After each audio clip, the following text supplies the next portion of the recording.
在拜习会当中呢，双方也同意美中恢复军事沟通。美国总统拜登也讲，这届的拜习会是一场上有建设性的对谈。面对着记者的提问，拜登也讲，习近平是独裁者。我想我们的这种关系会继续下去。I agree. 慢慢建筑会场上车前也阁继续讲，美中经贸关系好亲像因为两个领导人的会面有较弯曲。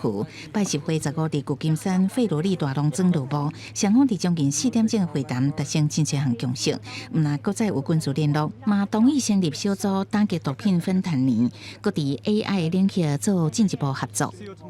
The United States will continue to compete vigorously with the PRC, but will manage that competition responsibly, so it doesn't veer into conflict or accidental conflict. 拜登讲，这是一场有建设性的对谈，佮学了中国国家主席习近平做人真阿萨里。不过会后，互记者问到，是毋是也认为习近平是一个独裁者？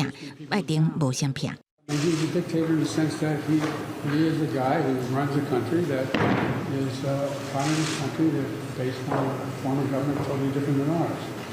白宫表示，拜登伫会谈中针对中国人权问题表达关心，也甲习近平提供扣人认为互中国拘留的美国公民的名单，希望因会当得到释放。不过双方无达成共识。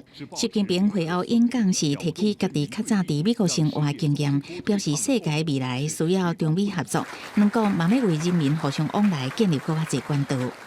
中国愿意同美国做伙伴。做朋友，我们处理中美关系的根本遵循，就是相互尊重、和平共处、合作共赢。不过习近平嘛警告美国唔通干涉中国内政，伊表示中国无要挑战甲拼过美国，美国无应该打压也甲压制中国。若是 APEC 场地四周围嘛聚集真侪抗议的民众，包括反 APEC 的团体，也有大力支持西藏独立，替代表西藏自治政府坐山西旗的民众，加支持习近平来访的民众互相化休。综合外媒分析，虽然这届拜习会会当缓和两国紧张气氛，不过也是无法解决长久以来无共的看法。会后也无发表联合声明，双方关系无法得到重大突破。